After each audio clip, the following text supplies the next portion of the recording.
घना जंगल था जहाँ तरह तरह के जानवर रहते थे। उसी जंगल में एक चालाक सियार और एक सीधा साधा ऊंट भी रहते थे। दोनों की गहरी मित्रता थी। हर दिन वे नदी किनारे मिलते और घंटों बातें करते। सियार अपनी चतुराई के लिए जाना जाता था, जबकि ऊंट भोला भाला और नेकदिल था। बावजूद इसके दोनों की दोस्ती खूब निभ रही थी। एक दिन सियार जब जंगल में अकेले ही घूम रहा था। अरे यार, बहुत देर हो गई। आज तो जंगल में घूमते घूमते पर खाने को कुछ नहीं मिला। लगता है आज का दिन जंगल में ऐसे ही घूमते हुए निकल जाएगा। बड़ी देर से पेट में गुड़ गुड़ हो रही है। लगता है आज तो भूख से जान ही निकल जाएगी। तभी उसकी मुलाकात एक खरगोश से होती है, जो उसी जंगल में रहता था। उसने सियार को देखकर कहा, कैसे हो सियार भाई? आज तो बहुत दिनों बाद दिखाई दिए। अच्छा हूँ खरगोश भाई, पर तुम यहाँ कैसे? मैं पास के गांव में नदी पार एक तरबूज के खेत से आ रहा हूँ। वहाँ बहुत से ताजे तरबूज हैं, जिन्हें खाकर मेरा पेट भर जाता है। जब सियार ने सुना कि नदी पार के खेत में लगे तरबूज पककर तैयार हो चुके हैं, मीठे रसदार तरबूजों की कल्पना मात्र से ही उसके मुंह में पानी आ गया। लेकिन समस्या यह थी कि वह तैर नहीं सकता था और नदी पार करना उसके बस की बात नहीं थी। इतना विचार करते करते वह वहां से चल देता है। तभी उसे ऊंट की याद आई। वाह, ऊंट तो आसानी से नदी पार कर सकता है, क्यों न उसे अपने साथ लेकर जाऊं। यह सोचकर सियार तुरंत ऊंट के पास पहुंचा। अरे मित्र, कैसे हो? मैं बढ़िया हूँ मित्र, पर आज अचानक कैसे आना हुआ? अरे भाई, मैं तुम्हारे लिए एक शानदार खबर लाया हूँ, जिसे सुनकर तुम खुशी से नाचने लगोगे। कैसी खबर लाए हो दोस्त? जल्दी से बताओ, क्या खबर है? मैं अभी खरगोश से मिलकर आ रहा हूँ। उसने बताया कि नदी पार के खेत में मीठे मीठे तरबूज पक चुके हैं। इतने मीठे कि बस खाते ही आनंद आ जाए। अरे वाह, सच में? क्या ये खबर सच्ची है? तब सियार ने अपना जाल बिछाते हुए कहा, बिल्कुल सच। तुम वहां पर चले जाओ, क्योंकि तुम तो तैर सकते हो। तुम आराम से वहां पहुंच सकते हो और स्वादिष्ट तरबूज खा सकते हो। तुम मेरे सच्चे मित्र हो, और अगर तुम उन तरबूजों का स्वाद लोगे तो मुझे बहुत खुशी होगी। ऊंट ने चिंता जताई और सियार से कहा, मैं तुम्हारे बिना वहां नहीं जाना चाहता। मैं चाहता हूँ कि दोनों दोस्त मिलकर तरबूज खाएं, पर तुम तो तैर नहीं सकते। कोई बात नहीं मित्र, अगर तुम उन रसीले तरबूजों का स्वाद लोगे तो मुझे लगेगा कि मेरी मेहनत सफल हो गई। मेरे मित्र ने खाया, समझो मैंने खा लिया। लेकिन अगर तुम मुझे अपनी पीठ पर बिठाकर ले चलो तो हम दोनों मिलकर तरबूजों का मजा उठा सकते हैं। सियार ने अपनी मीठी बातों से ऊंट को मना लिया। इसमें कौन सी बड़ी बात है? आओ, मैं तुम्हें अपनी पीठ पर बैठा लेता हूँ। हम दोनों साथ चलेंगे। ऊंट ने सियार को अपनी पीठ पर बैठाया और दोनों नदी की ओर चल दिए।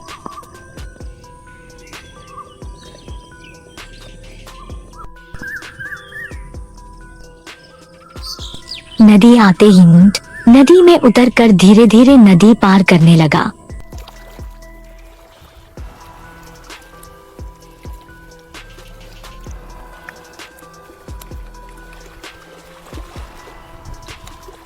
कुछ ही देर में दोनों खेत में पहुंच गए।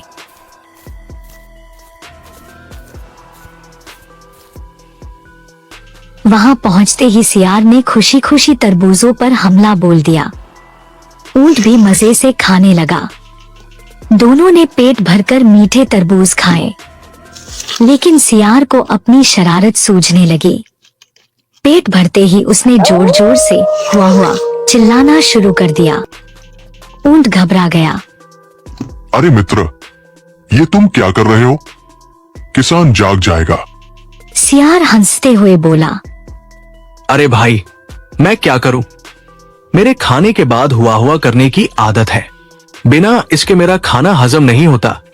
इतना कहकर सियार एक पेड़ के पीछे छिप गया। ऊंट परेशान हो गया। सियार ने इतना शोर मचाया कि किसान जा उसने खेत में देखा तो ऊंट वहीं खड़ा तरबूज खा रहा था। किसान गुस्से में दौड़ा आया और ऊंट को देख लाठी से पीटने लगा।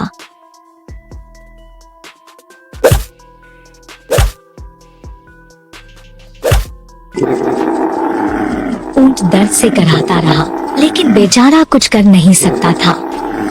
उधर सियार मजे से तमाशा देख रहा था। इधर ऊंट बड़ी मुश्किल से किसान से अपनी जान बचाकर भगा और लंगड़ाते हुए नदी की ओर बढ़ा। सियार फिर से उसकी पीठ पर बैठ गया, मन ही मन खुश कि उसने ऊंट को मूर्ख बना दिया। इधर ऊंट भी सियार की दुष्टता से नाराज था। उसने मन ही मन सियार को सबक सिखाने का फैसला कर लिया था। यही विचार करते हुए वह नदी में उतर गया और नदी के बीच पहुंचते ही अचानक रुक गया। तब सियार ने ऊंट से कहा, क्या हुआ मित्र, तुम यहाँ क्यों रुक गए? अभी तो हमने पूरी नदी भी पार नहीं की है। तब ऊंट बोला, मित्र, मैं तो रोज खाने के बाद नदी में डुबकी लगाता हूँ। बिना डुबकी के मेरा खाना हजम नहीं होता। सियार हक्का बक्का रह गया। अरे नहीं, ऐसा मत करो, मैं डूब जाऊंगा। अरे भाई, मैं क्या करूं? ये मेरी आदत है। ऊंट ने मुस्कुराते हुए कहा और अचानक पानी में डुबकी लगा दी। सियार घबरा गया और छटपटाने लगा। बड़ी मुश्किल से उसने ऊंट की पीठ से कूदकर किनारे पर पहुंचने की कोशिश की। किसी तरह अपनी जान बचाई। डर से कांपते हुए सियार ऊंट को देखने लगा। ऊंट मुस्कुराया और बोला, मित्र, तुम्हारी चालाकी तुम्हें ही भारी पड़ी। अब समझ गए न कि दूसरों को धोखा देना ठीक नहीं। सियार सिर झुकाकर चुपचाप जंगल की ओर भाग गया। उस दिन के बाद से उसने कभी ऊंट के साथ चालाकी करने की कोशिश नहीं की। सीख, जो दूसरों के लिए गड्ढा खोदता है वह खुद उसमें गिरता है। एक जंगल में एक ऊंट और एक गीदड़ रहा करते थे। दोनों काफी अच्छे दोस्त थे और जंगल में काफी समय एक साथ बिताया करते थे।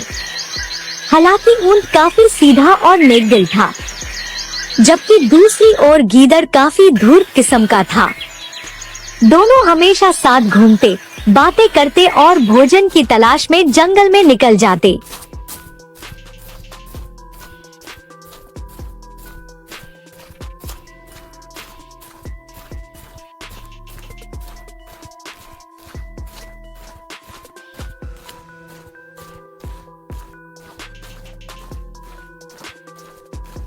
एक दिन जब दोनों भोजन की तलाश में थे, तभी उन्हें एक चमचमाती हुई मिट्टी की मटकी दिखाई दी।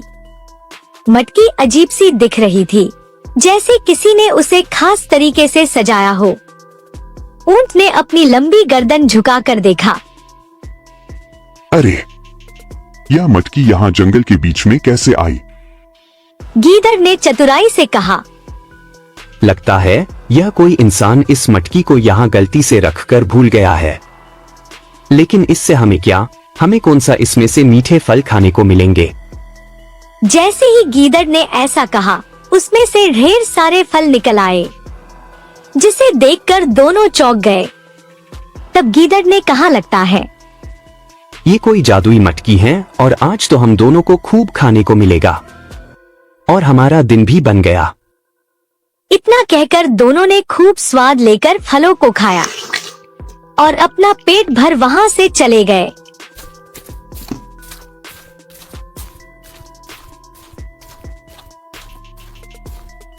दोनों अब हर रोज मटकी के पास आते और अलग अलग तरह के भोजन का स्वाद लेते।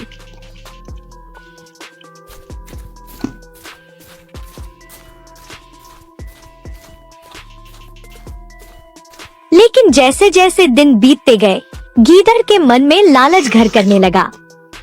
अगर यह ऊंट मेरे साथ न हो तो ये मटकी सिर्फ मेरी होगी। गीदड़ ने सोचा। एक रात जब ऊंट गहरी नींद में था, गीदड़ चुपके से मटकी के पास गया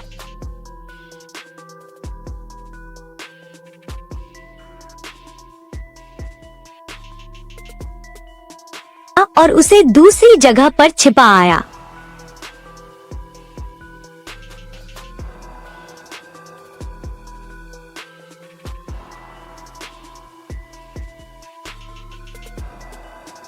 अगली सुबह जब ऊंट आया तो मटकी अपने स्थान पर नहीं थी।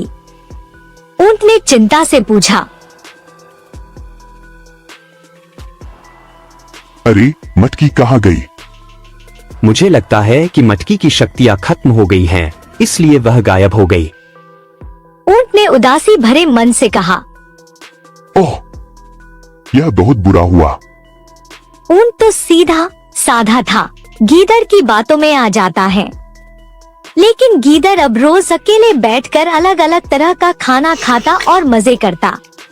धीरे धीरे उसका शरीर मोटा होने लगा, पर वह इस लालच में था कि उसकी चालाकी का किसी को पता न चले। कुछ हफ्तों बाद ऊंट को संदेह होने लगा। उसे लगा कि कुछ गड़बड़ जरूर है। ये गीदड़ इतना मोटा क्यों हो रहा है? एक रात वह गीदड़ के पीछे पीछे गया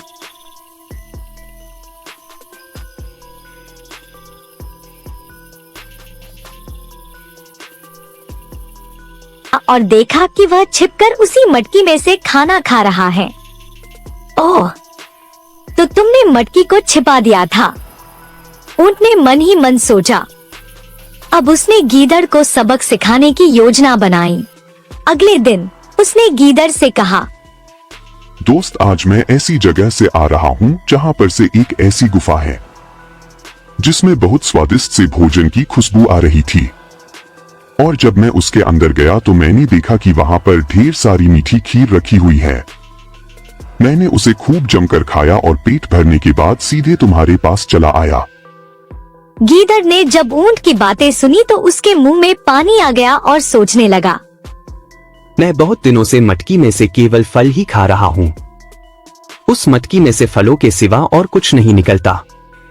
आज इस बेवकूफ के साथ जाता हूँ और मजे से खीर का आनंद लेता हूँ, और कभी ना कभी फिर से इसे बेवकूफ बनाकर उस गुफा पर अपना हक जमा लूंगा।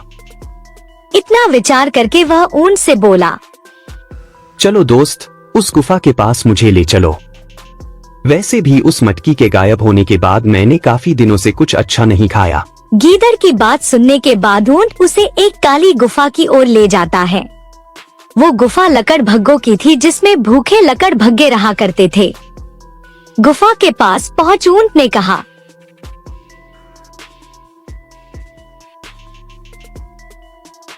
दोस्त, तुम अंदर जाकर खीर खा आओ। मैं तुम्हारा यही इंतजार करता हूँ क्योंकि मैंने थोड़ी देर पहले ही पेट भर खीर खाई है। ऊंट की बात मान गीदड़ गुफा के अंदर चला जाता है।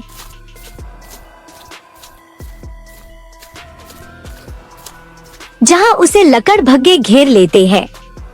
गीदड़ मोटा होने के कारण भाग नहीं पाता और उनका शिकार बन जाता है। कहानी से सीख, इस तरह लालची गीदड़ को उसकी धोखाधड़ी और लालच की सजा मिल गई। ऊंट ने अपनी बुद्धिमानी से अपने साथ हुए अन्याय का बदला लिया और मटकी को जंगल के सभी जानवरों के लिए खोल दिया ताकि कोई भी भूखा न रहे। शिक्षा, लालच का अंजाम हमेशा बुरा होता है और ईमानदारी की जीत होती है।